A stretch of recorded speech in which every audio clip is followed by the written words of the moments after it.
Merci de nous avoir rejoints pour ce deuxième Community Talk organisé par Superconnecteur, dont l'objectif est de présenter et de valoriser des communautés qui, pour nous, créent de la valeur dans tous les écosystèmes d'un point de vue économique. Ce sont des vrais nœuds de connexion qui répondent à des enjeux de business, mais aussi de recrutement et de tout un tas d'autres sujets liés aux activités économiques des entreprises.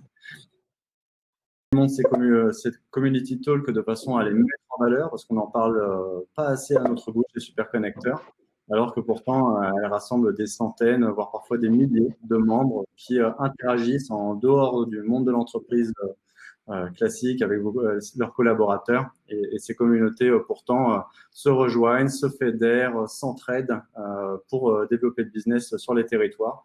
Et c'est pour ça que nous faisons intervenir différentes communautés pendant un mois, du 23 juin au 23 juillet.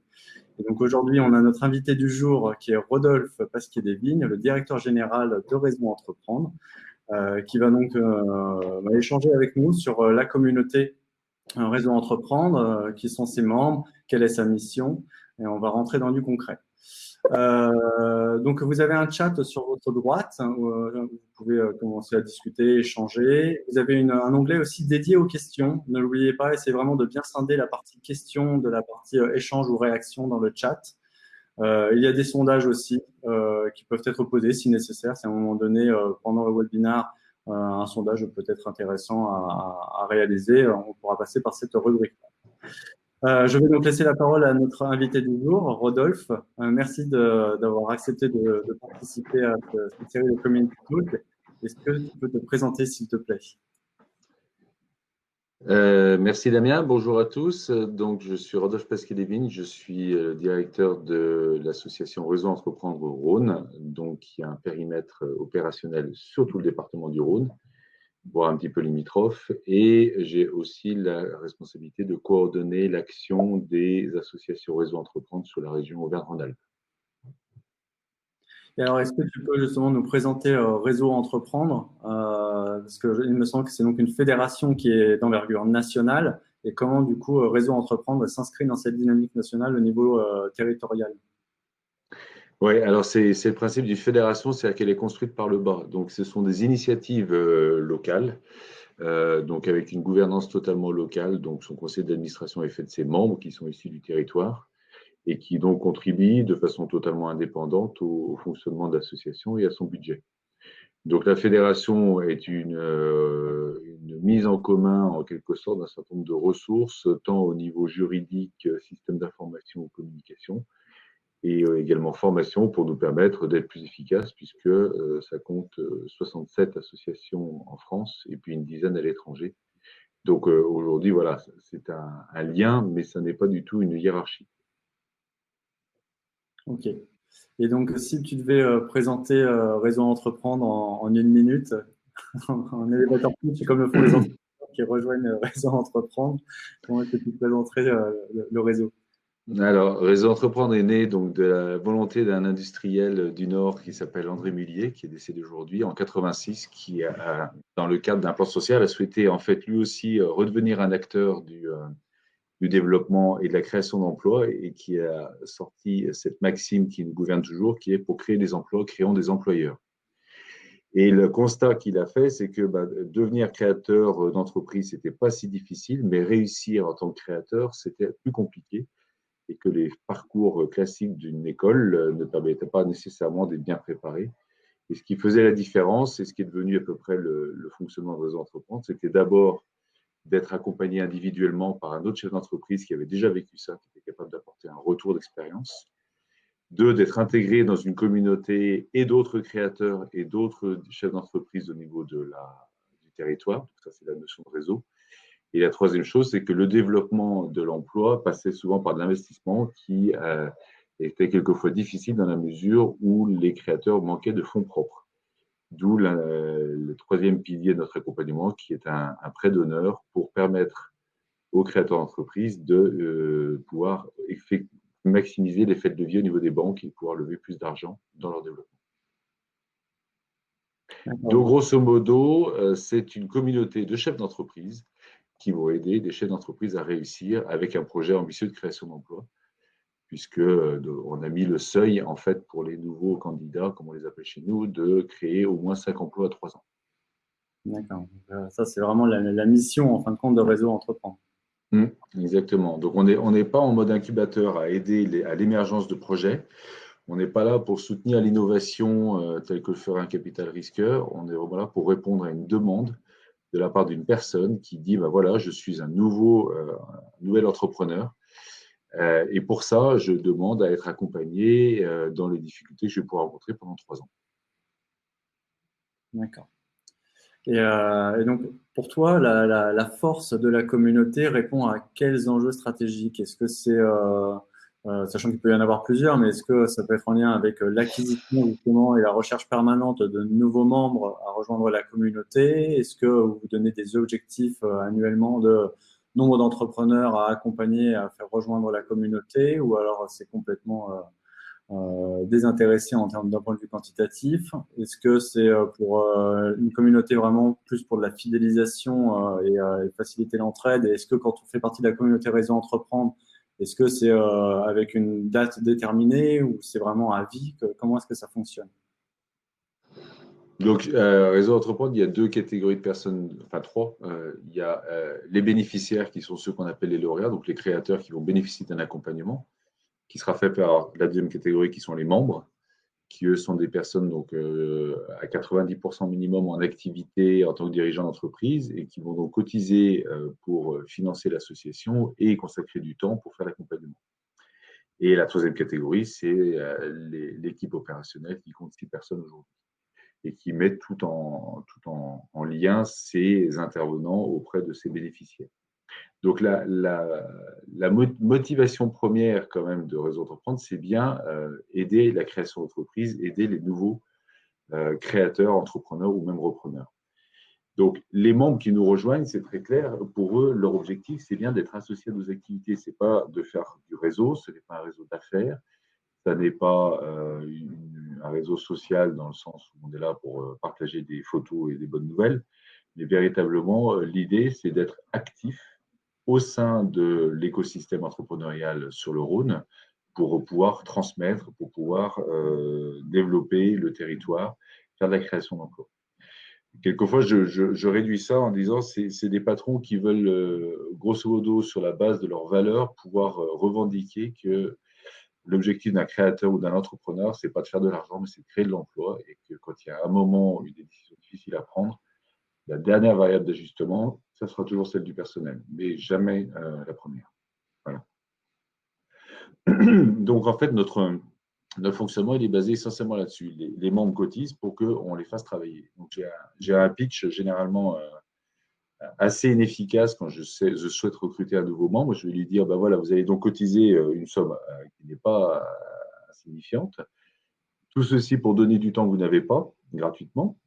Ceci sans avoir la possibilité de faire du business, puisque c'est pas ni, comme c'est souvent le cas dans la possibilité, de pouvoir investir dans les sociétés qu'on accompagne.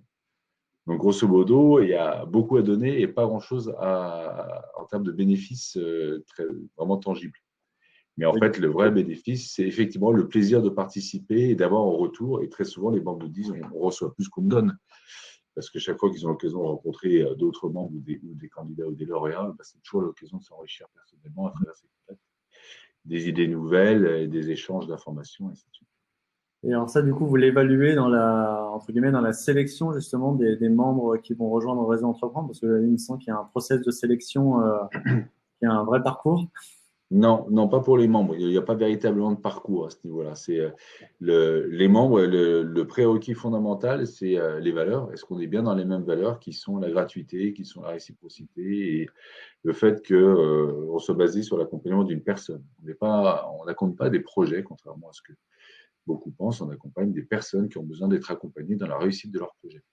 Donc, c'est d'abord une question de valeur et ensuite, effectivement, de faire en sorte que ces personnes-là soient issues d'un type d'activité qui corresponde aux attentes de nos lauréats en termes d'accompagnement. Donc, il est vrai qu'il y a un certain nombre de professions que l'on retrouve peut-être plus dans les incubateurs, mais que nous, on a relativement peu, en tout cas, on doit limiter le nombre, c'est des professions de type libéral, de conseils plus ou moins réglementés, pour lesquels, en fait, nos membres nos lauréats disent non, mais moi, je veux un chef d'entreprise qui soit dans le monde industriel ou qui soit dans le commerce, dans l'agroalimentaire, et ainsi de suite. Donc, on a peu d'occasions, en fait, d'impliquer sur le long terme des membres qui ne sont pas issus de ce profil-là de chef d'entreprise opérationnel sur une activité concrète en termes de production, génération de revenus, ainsi de suite. Donc, voilà, il n'y a pas de sélection de nos membres.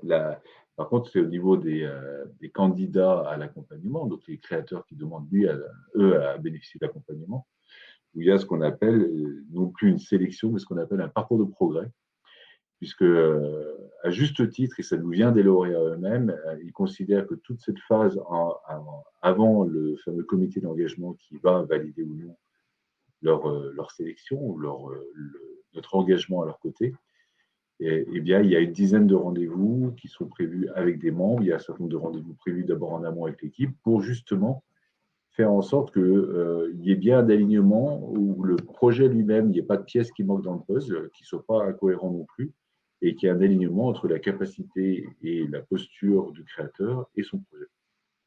Et en fait, à ce moment-là, il y a beaucoup d'échanges qui permettent effectivement à l'entrepreneur de se repositionner éventuellement ou d'éclaircir des zones un peu d'ombre ou peut-être trop ambitieuses. Sébastien nous pose dans la rubrique questions la question suivante. Quels critères priorisez-vous dans l'analyse d'un projet entrepreneurial? Donc, les valeurs, a priori, font partie La première chose qu'on va regarder, c'est quelle est la demande d'accompagnement. Ça, c'est fondamental. Parce que très souvent, j'ai des rendez-vous initiaux où le créateur arrive en mode pitch spécial investisseur, où il passe non pas une minute, comme je le souhaiterais dans ces cas-là, mais plutôt une demi-heure, à me dire que c'est lui le meilleur et qu'il va super bien réussir partout.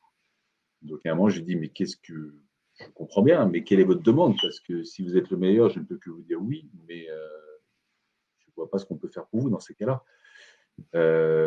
Donc voilà, la première chose, c'est quelle est la demande que vous faites en termes d'accompagnement. Et ça demande peut-être une certaine forme d'humilité, qui n'est pas le pitch que vous devez faire devant les investisseurs. Je ne dis pas qu'il ne faut pas pitcher comme ça devant les investisseurs. Même là, il faut bien leur dire que vous êtes le meilleur. Mais en revanche, Réseau Entreprendre, ce n'est pas un pitch de winner, c'est un pitch de voilà mes enjeux, voilà mes difficultés, voilà mes ambitions et voilà ma demande d'accompagnement. Donc ça, c'est le premier critère. Le deuxième, qui est dans nos statuts standards, qui est de dire, est-ce que vous créez au moins 5 emplois à 3 ans? Parce que y a plein d'autres gens dans l'accompagnement qui travaillent sur des mono-créateurs ou sur des plus petites affaires. Donc, on a grosso modo fait une segmentation du monde de l'entrepreneuriat. Et Réseau Entreprendre est défini dans les différents dispositifs comme étant l'accompagnement des entrepreneurs avec des projets ambitieux, ou un gros potentiel de développement. Le dernier point qui est important, surtout pour ceux qui y arrivent en association, c'est on veut s'assurer que la personne qu'on a en face de nous est bien celui qui a les clés au niveau du capital. Donc, j'aime souvent rappeler un adage qui n'a rien à voir avec la réalité capitalistique, mais je dis, Marx avait raison quand il disait que le capital, c'est le pouvoir. Donc, je suis toujours extrêmement vigilant que quelqu'un vient me voir en disant, non, mais j'ai 30% de départ, mais en fait, c'est comme moi le patron. Parce qu'en fait, derrière, quand vous avez un rendez-vous avec un accompagnateur qui vous dit, il va falloir réfléchir à ci, ça et ça, ou voilà des idées à poursuivre, si de retour dans son entreprise, l'entrepreneur se voit lui ensuite donner des instructions différentes de la part d'autres personnes qui ont plus de pouvoir que lui, c'est pas pertinent. Et pour ceux qui sont associés à part égale, on leur demande à ce qu'ils soient tous partie prenante de cet accompagnement, c'est-à-dire qu'ils soient présents au rendez-vous, qu'ils fassent eux-mêmes aussi toutes les démarches et surtout qu'ils s'engagent eux aussi pendant 3 ans derrière à participer aux réunions dans leur club de lauréats ou bien en individuel avec l'accompagnateur. D'accord, donc une fois effectivement qu'on fait partie de la communauté Réseau Entreprendre, effectivement, comment c'est organisé? Du coup, il y a effectivement des clubs. Il y a combien de clubs, des thématiques? Vous fonctionnez comment? C'est des clubs de combien de personnes? Alors, les clubs, c'est des promotions qui sont faites au fil du temps, puisqu'on a, l'an dernier, on avait 36 nouveaux lauréats. Et on fait grosso modo des clubs d'une douzaine d'entreprises lauréates. Il y a plusieurs personnes quand c'est 2, 3 associés. Donc, grosso modo, dans l'année, on a des comités d'engagement, il y a des gens qui deviennent membres, et puis dès qu'il y en a une douzaine, enfin qui deviennent lauréats, dès qu'il y en a une douzaine, on crée un club, on le lance, et à ce moment-là, il commence sa vie pendant les 3 ans. Il se voit tous les mois.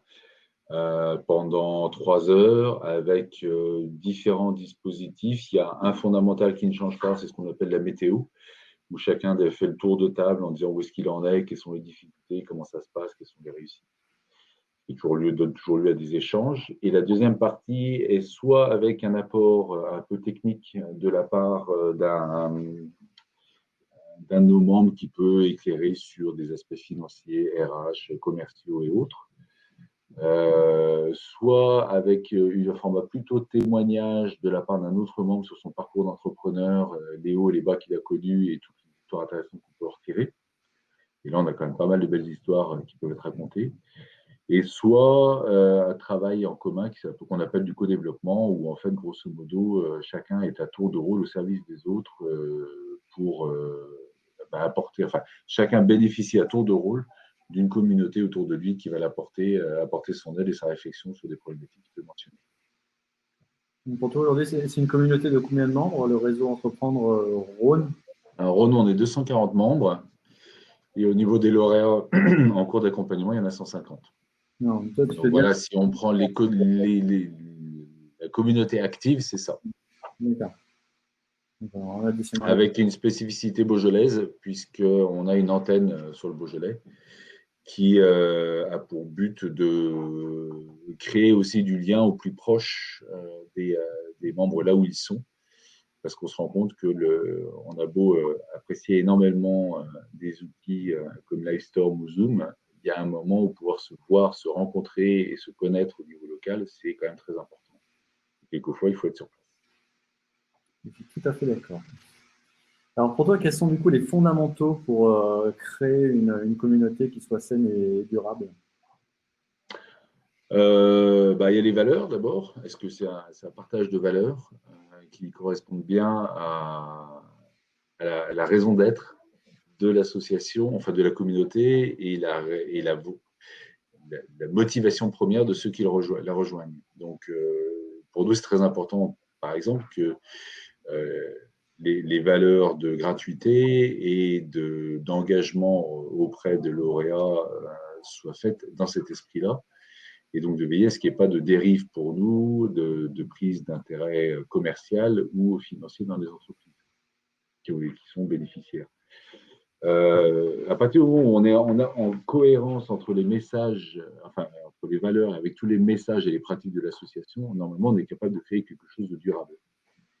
Ensuite, il y a une fameuse notion de service. Quel est le service rendu aux gens de la communauté? Et c'est là où il faut se poser bien toutes les bonnes questions sur les motivations de ceux qui rejoignent cette communauté, pour qu'elle soit active dans le sens de ce qui correspond à ses valeurs, sa raison d'être, et également aux attentes personnelles ou intéressées de la part des participants.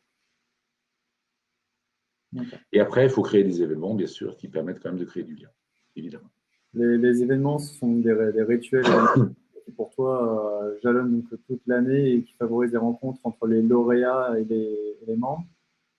Oui, alors il y a ça, mais je pense que le plus important, il y a une partie qui est purement conviviale et il y a une autre partie qui est plus sous format travail. Je pense que c'est vraiment important de garder du fond, c'est-à-dire que les gens sont toujours heureux de se voir, de créer du lien, mais à travers du travail et pas simplement avec des coupes de champagne à entrechoquer, parce que en fait, le networking à travers l'événement convivial amène les gens à se retrouver entre ceux qui se connaissent. Donc, il est important de créer du lien à travers des sessions de travail pour que les gens apprennent à se découvrir comme ça et ensuite trouvent du plaisir derrière dans le relationnel. Je pense que la meilleure façon de savoir qui est qui dans une association, c'est d'être dans une commission qui va travailler sur un sujet, c'est d'aller travailler la résolution d'un problème particulier, d'être missionné sur un autre sujet, d'avoir des ateliers prédéfinis sur des thématiques particulières. Voilà.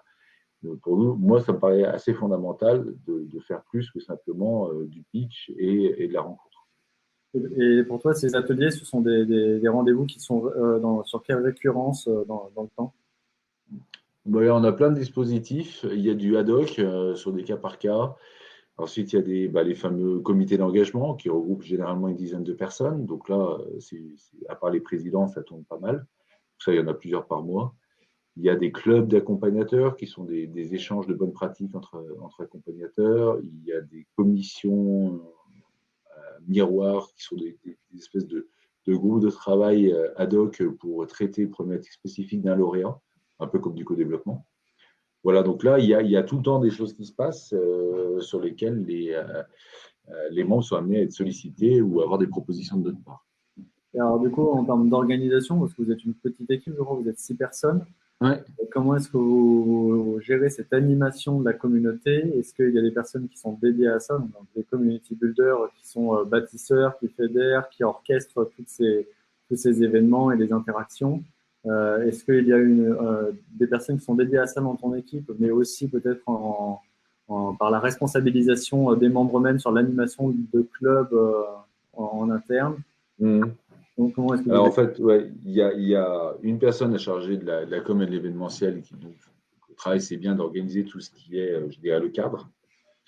Et ça, c'est plutôt ce qui j'appellerais de l'événementiel classique. Et puis après, tout ce qui est vraiment orienté mission et travail des membres, c'est plutôt il y a 3 chargés d'études et d'accompagnement qui doivent en permanence garder à l'esprit effectivement qu'on a bien sollicité les membres au bon moment sur des problématiques adéquates pour tout ça. Donc, on a un dispositif de suivi sur lequel on est extrêmement vigilant pour s'assurer en fait qu'à tout moment, au-delà de l'événementiel, tous nos membres aient eu l'occasion régulièrement d'être sollicités sur des opérations, sur des sollicitations de notre part pour recevoir une personne, pour travailler à un comité, pour participer à un comité d'engagement, pour prendre en charge une réunion de travail, ainsi de suite. que même elles peuvent être justement à l'initiative et à la création et à la coordination de ces types d'ateliers? Ou c'est vraiment. Il y en a quelques-uns qui le font, mais c'est vrai que par rapport à d'autres clubs comme le CJD ou autres, c'est moins pris en charge par les membres. On a une équipe opérationnelle qui est quand même assez conséquente avec une vraie délégation auprès de l'équipe opérationnelle pour gérer tous ces rouages. Voilà.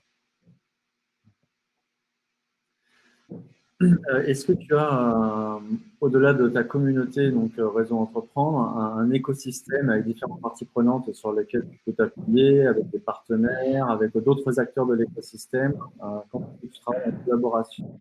Entre guillemets, le monde extérieur à Réseau Entreprendre, dans quel objectif? Ouais, on est très ouvert sur le monde extérieur parce que dans notre écosystème, il faut être en amont et en aval de nos besoins. En amont, il faut aller reconnaître tout le travail qui est fait par les incubateurs et autres euh, organismes de formation et d'accompagnement à la formulation de projets. Donc, on est très en lien avec la CCI, la CMA. On est intégré dans des dispositifs régionaux pour ça. Il y a les bureaux boutiques de gestion. On travaille beaucoup avec les incubateurs, avec ceux des universités et des écoles. Voilà, on est très présent là-dessus à l'intérieur des comités LIVE également, qui sont toute l'animation qui se passe sur la métropole lyonnaise. Donc là, voilà, on est présent auprès des pôles de l'entrepreneuriat, là aussi. Alors, oui, c'est des choses où on essaye plutôt d'être en mode dispositif d'appui à l'après-incubateur. Ensuite, dans notre métier d'accompagnement, on mobilise beaucoup tout ce qui est l'environnement bancaire, qu'ils soient présents à côté de nos lauréats quand ils ont besoin de faire appel à leur accompagnement. On mobilise aussi quelques corps de métier sur des problématiques spécifiques et techniques dont on a besoin. Et puis ensuite, en aval, eh bien, au-delà, on essaie de faire en sorte qu'il y ait un accompagnement qui puisse continuer avec des partenaires. Quand ça ne se passe pas très bien, bah, il y a des groupes comme 60 000 rebonds qui peuvent aussi aider les entrepreneurs qui n'ont pas connu les chances de succès qu'ils espéraient. Donc voilà, il y a l'avant-vente, il y a la vente et il y a la pré-vente, grosso modo, dans le dispositif. En commençant quelquefois très en amont sur des incubateurs où on en est à la génération d'idées, mais plus en mode explication, accompagnement, comme Pulsalis aussi par exemple, et puis en allant assez loin en aval, parce que quand on travaille avec le CRA, donc c'est l'excellent entrepreneur d'affaires, on a affaire à des gens qui sont quand même très seniors, puisqu'ils vont pouvoir acheter des entreprises après avoir été quelques temps, enfin avoir été au moins 20 ans souvent dans des grandes entreprises, et qui, malgré ça, demandent à être en lien avec nous parce qu'ils pensent qu'on a une expertise ou en tout cas une valeur ajoutée à leur apporter. Quels sont les outils que vous utilisez en interne pour animer tout ça, avec les différentes typologies du coup entre les membres, les lauréats, quels sont les outils de communication que vous utilisez, comment est-ce que Donc vous là, tu organisez? voudrais que je parle de superconnecteur. Ah là là là là. Mais ce ne sera pas pour aujourd'hui. Je le ferai à ma place et beaucoup mieux. On a un outil fondamental qui est proposé par notre fédération, qui est un outil de CRM, parce qu'en fait, on a effectivement, comme tu l'as compris, on va mettre quatre typologies d'acteurs dans notre écosystème. Il y a donc tout ce qui est le flux candidat-lauréat. Donc en fait, il faut savoir que c'est 800 demandes enregistrées chaque année pour 36 labellisations et engagements de nouveaux lauréats. Donc là, il y a un gros travail de process à gérer et à animer. Ensuite, il y a la vie des lauréats qu'il faut animer. Donc là, le CRM nous est indispensable aussi. La vie des membres. Donc là, c'est la deuxième cible qui est intégrée là-dedans. Celle de nos partenaires et mécènes qu'il faut avoir. Et puis ensuite, tout notre écosystème. Donc là, on a un outil CRM qui est assez fondamental. Il n'est pas magique, il n'est pas exceptionnel et il ne marche pas toujours très bien, comme pour tout outil informatique. Mais c'est un peu comme notre colonne vertébrale et notre savoir-faire. Ensuite, on a un petit réseau, enfin, on a un outil de réseau interne qui s'appelle Workplace, qui est le Facebook interne des entreprises et donc dans lequel tout nouveau membre et lauréat a un compte et peut échanger. Donc là, c'est quelque chose qu'on pilote assez peu dans la mesure où il est assez autonome en soi. Les gens peuvent faire des mises en contact directes, peuvent enrichir leur profil et ainsi de suite. C'est pas trop piloté par nous-mêmes. Et après, on a toutes sortes d'outils classiques qui sont des newsletters, qui sont des LinkedIn et autres réseaux sociaux classiques qui ne nous distinguent pas tellement des autres. Et aujourd'hui, comment est-ce que vous faites du coup pour mesurer d'une manière ou d'une autre la satisfaction de vos membres ou de vos lauréats après une fois qu'ils sont embarqués dans la communauté? Alors, pour nos membres, on a plusieurs modes de satisfaction. La première chose, c'est quand ils nous disent que ça va mal ou que ça va bien. Donc là, on leur demande quand même régulièrement, on fait des enquêtes de satisfaction pour avoir leur retour. Le conseil d'administration est assez impliqué là-dedans. On a la chance d'avoir une gouvernance qui est quand même très présente et active. Et c'est donc le président et les administrateurs sont des gros relais aussi vis-à-vis des membres qu'ils représentent. Par ailleurs, les contacts qu'on a avec eux lors des renouvellements d'adhésion sont aussi des moments importants de savoir un peu comment ça se passe. Mais on est nous-mêmes très vigilants en amont. Alors ensuite, on ne peut pas satisfaire tout le monde. C'est-à-dire que certains vont nous dire qu'ils reçoivent trop de sollicitations, quand d'autres nous diront qu'ils n'en reçoivent pas assez. Donc, on part du principe qu'il vaut mieux en faire trop que pas assez. Je préfère qu'on me reproche de faire trop de propositions que d'avoir les gens qui sont laissés au bord du chemin. Donc, on est quand même assez vigilant là-dessus. Au niveau des lauréats, c'est pareil, on a quand même un contact avec eux tous les mois à travers les comptes rendus de leur accompagnement ou les réunions de club, où ça nous permet quand même clairement de savoir où il y a des problèmes et ils sont quand même partie prenante et acteurs de leur accompagnement, donc pas uniquement en posture d'attente comme des clients. Le principe, c'est que c'est eux qui font que l'accompagnement se passe bien et c'est pas juste parce qu'on est là à rappeler les règles régulièrement. Donc voilà, on est sur un mode de fonctionnement où on est quand même dans la vraie co-construction entre les membres et les lauréats. Il y a beaucoup d'interactions avec l'équipe opérationnelle et le conseil d'administration pour que derrière, tout le monde soit à peu près au courant de ce qui est proposé ou de ce qu'on pourrait faire en plus. Est-ce qu'il y a des KPI en particulier, de façon plus générale, que vous suivez avec attention? On aime bien regarder des trucs sur. Alors, il y a des KPI en surface, c'est le taux de participation à des événements, le taux d'ouverture de nos newsletters, le taux d'ouverture de nos posts LinkedIn et ainsi de suite. Est-ce que ça relève de qualité de communication ou d'un vrai KPI opérationnel? On a beaucoup de choses qu'on essaie de suivre effectivement sur la participation des uns et des autres. Après, l'intérêt pour nous, c'est quand même de se dire il y a toujours des gens qui sont prêts à devenir membres avec une bonne réputation. Donc ça, le taux de renouvellement des adhésions est quand même un élément clé. Et le taux de candidature est aussi un élément clé. C'est-à-dire s'il y a de moins en moins de gens qui se tournent vers un réseau entreprendre, c'est un signe que peut-être soit on n'a pas été bon en com, soit les bénéfices perçus d'un accompagnement réseau entreprendre ne sont pas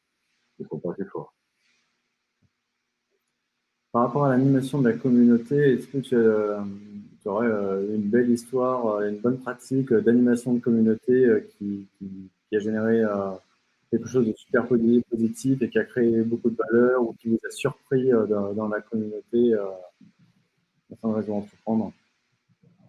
Euh, La belle histoire.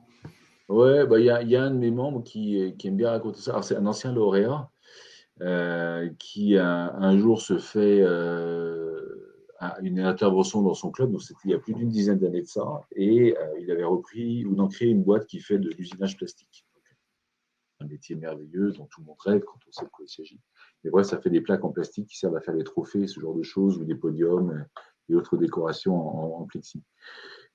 Il a créé cette affaire-là, ça démarrait et ça fonctionnait gentiment. Il a dit, bah, en fait, ça me saoulait d'aller au club. Et puis un jour, je suis quand même. Il y a un jour où je devais y aller, puis je me disais que ça me saoulait, j'avais autre chose à faire. Je me suis quand même forcé à y aller. Et ce jour-là, j'ai rencontré la personne qui m'a permis de réussir ma boîte. Parce qu'on m'a parlé de SEO, de référencement à l'époque où c'était quand même un peu balbutiant. Il a dit, j'y comprenais rien. De ce jour-là, je me suis dit, bah, tiens, je vais peut-être m'y mettre. J'ai cherché le bon prestataire en me faisant conseiller par des personnes autour de la table qui étaient là. Il dit, et grâce à ça, j'ai explosé mon chiffre d'affaires et j'ai fait une belle boîte que j'ai revendue très cher 5 ans après. Voilà. Donc c'est une belle histoire que lui-même raconte derrière parce qu'il est devenu administrateur depuis et membre, enfin membre puis administrateur. Lui raconte en disant à Réseau Entreprendre, on n'est jamais à l'abri d'une bonne surprise. Voilà. Donc c'est une très bonne raison de faire partie de la Une communauté. belle baseline. Ouais, c'est une bonne baseline. Ouais. Tout à l'heure, tu parlais un petit peu de l'aspect adhésion. Comment est-ce que vous fonctionnez au niveau du modèle économique du coup de Réseau Entreprendre? Parce qu'il y a des adhésions, il me semble qu'il y a des partenaires.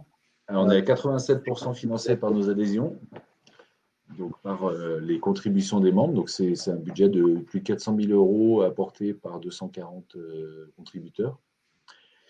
Et le reste est financé par des mécènes donc, qui sont essentiellement dans le milieu bancaire, mais pas que, et puis avec les subventions des collectivités locales.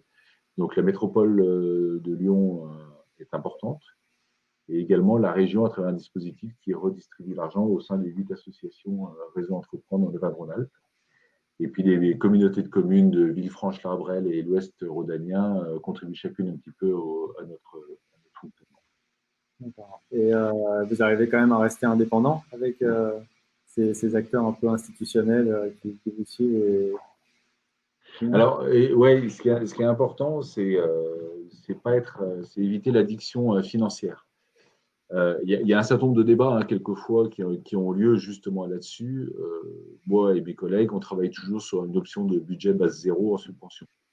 C'est-à-dire qu'il faut que ça passe quand même, ou qu'on soit en mesure derrière de jouer sur les leviers qui nous permettent de réduire la voilure en cas de besoin assez facilement si jamais on se trouve en difficulté avec la perte de subvention. C'est d'autant plus important qu'il faut reconnaître où est la valeur des contributions des uns et des autres et qu'on n'aliène pas nos membres en étant plus soumis à des subventions. Et par rapport à beaucoup d'acteurs du système, c'est quand même très important de fonctionner comme ça. En revanche, au-delà de ça, il est quand même important pour nous d'être intégrés dans l'écosystème que le politique ou l'administratif local a beaucoup organisé.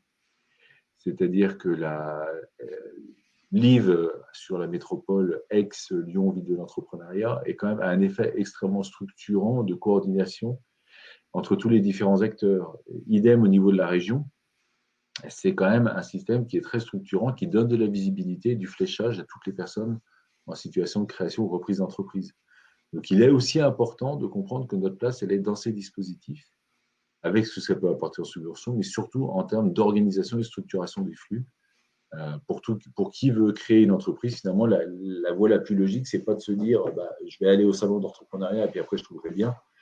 C'est plutôt aussi de comprendre que les collectivités locales ont énormément fléché, structuré, coordonné les parcours avec la place des CCI, des CMA à un endroit, la place des incubateurs et des coopératives dans un autre, et la place des financeurs et accompagnement post-création dans un autre, avec chacun bien sa place. Donc c'est important de comprendre aussi que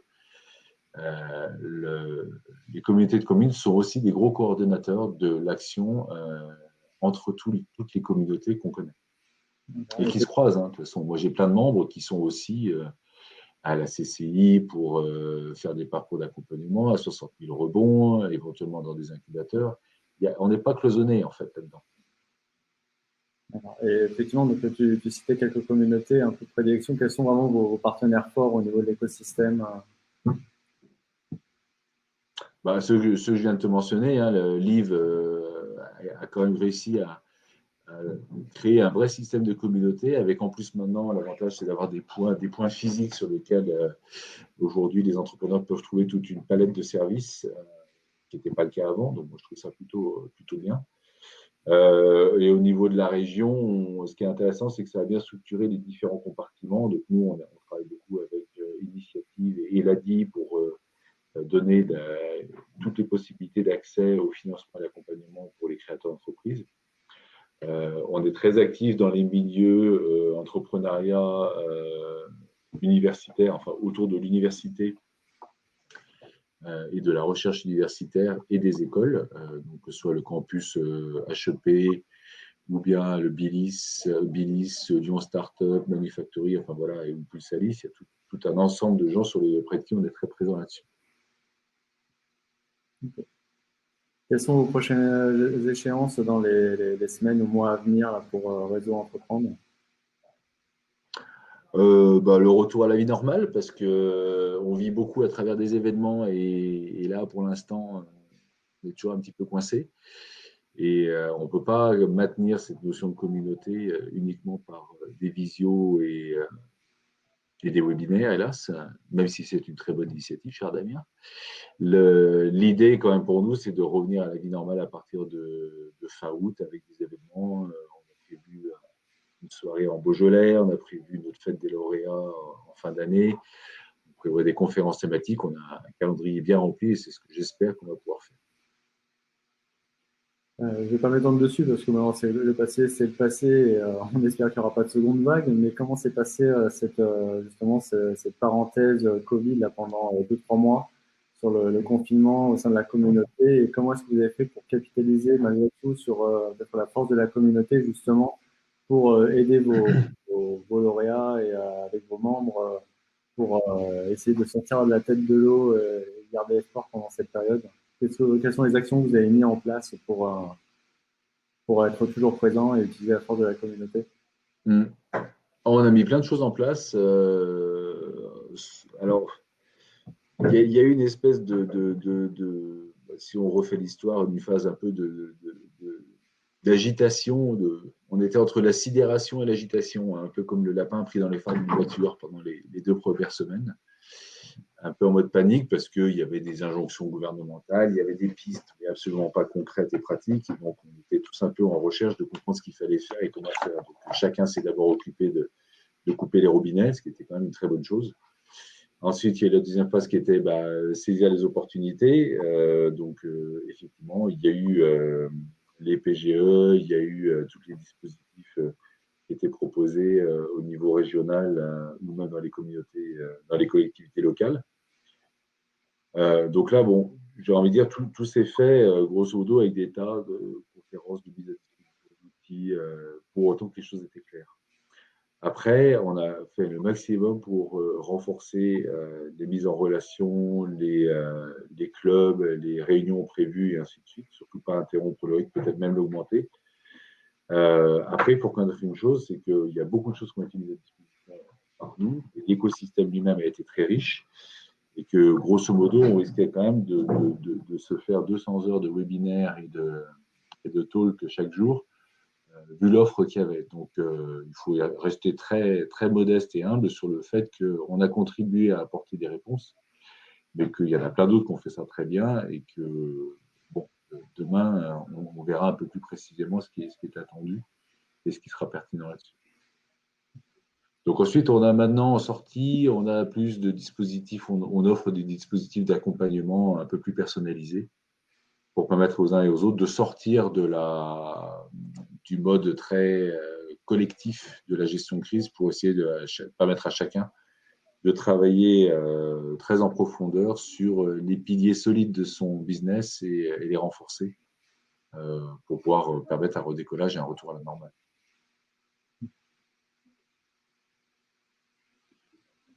Merci. J'ai fait un bon tour avec toutes mes questions. Je ne sais pas s'il y a des questions de la part des participants. Est-ce que tu voulais ajouter quelque chose d'important pour toi, Rodolphe, par rapport à Réseau Entreprendre, la communauté, quelque chose que tu veux vraiment souligner, qui te semble fondamental? Ouais, moi, le fondamental, c'est les valeurs, hein.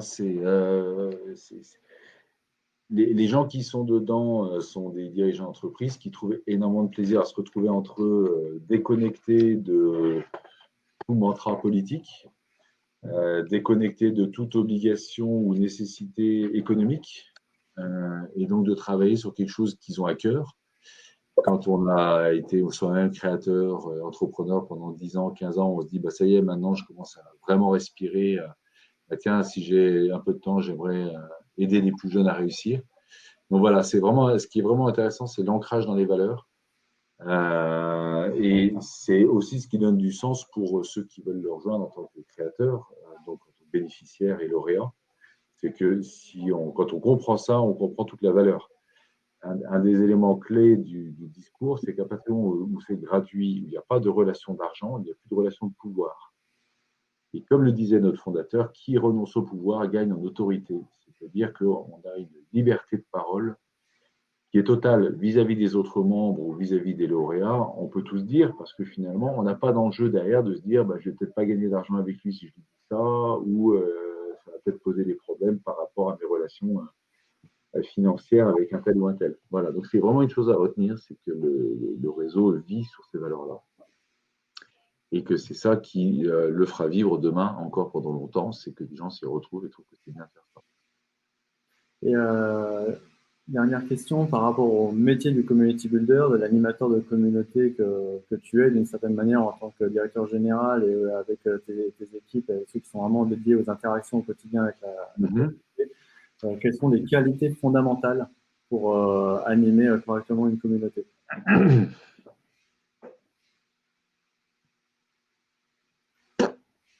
Non, c'est rien. Non, c'est pas les qualités de la personne, je pense qu'il faut garder en tête il faut être curieux de l'autre. C'est tout.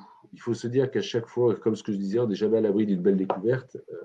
Ce qui fait que c'est intéressant et qu'on le fait bien, c'est qu'à chaque fois qu'on rencontre quelqu'un, c'est pas de se dire qu'est-ce qu'il va porter, c'est se dire qu'est-ce qu'il a d'intéressant à apporter aux autres et qu'est-ce que je pourrais lui proposer et qu'est-ce que moi je vais découvrir d'intéressant chez lui.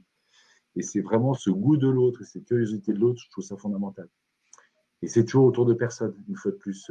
C'est pas des projets, c'est vraiment, ouais, ça m'intéresse de voir des gens, ça m'intéresse de savoir qui ils sont et d'en apprendre plus sur eux, mais pas pour essayer de leur vendre quelque chose, pas pour essayer de les convaincre de quelque chose. C'est juste parce que je vais avoir le plaisir d'une bonne relation. Et à partir du moment où on a cette approche-là, et ben derrière, ouais, les bénéfices viennent, il peut y avoir du business, il peut y avoir des choses qui se font, mais c'est d'abord parce que j'ai voulu créer une relation et que je suis curieux de l'autre. Je te propose qu'on finisse là-dessus, sur la curiosité d'aller vers les autres. C'est un beau mot de la fin. Merci beaucoup, Rodolphe. Je t'en prie. Très riche, encore une fois. Merci beaucoup pour le temps que tu nous as accordé et pour répondre à toutes ces questions. Je vous donne donc rendez-vous pour nos prochains Community Talks, puisque c'était le deuxième sur une série de 10 Community Talks qui auront lieu jusqu'au 23 juillet. Dès la semaine prochaine, avec Virginie Delplanque, la directrice générale de French Tech One, sur la valorisation d'un écosystème local dans le cadre d'une mission internationale pour la mission French Tech. Mardi 30 juin à 14h30. Et la semaine prochaine aussi, jeudi 2 juillet à 11h, avec Entreprise du Futur et Alban Guyot, son directeur général, qui anime une communauté de 19 000 PDG et DG de PME et de TI. Donc, je vous reposte le lien vers tous les webinaires ici. N'hésitez pas à vous inscrire si d'autres sujets vous intéressent. Merci encore, Rodolphe. Et puis, Merci à toi aussi pour l'invitation. Merci à tous d'avoir participé et à très vite. Merci. Au revoir. Au revoir.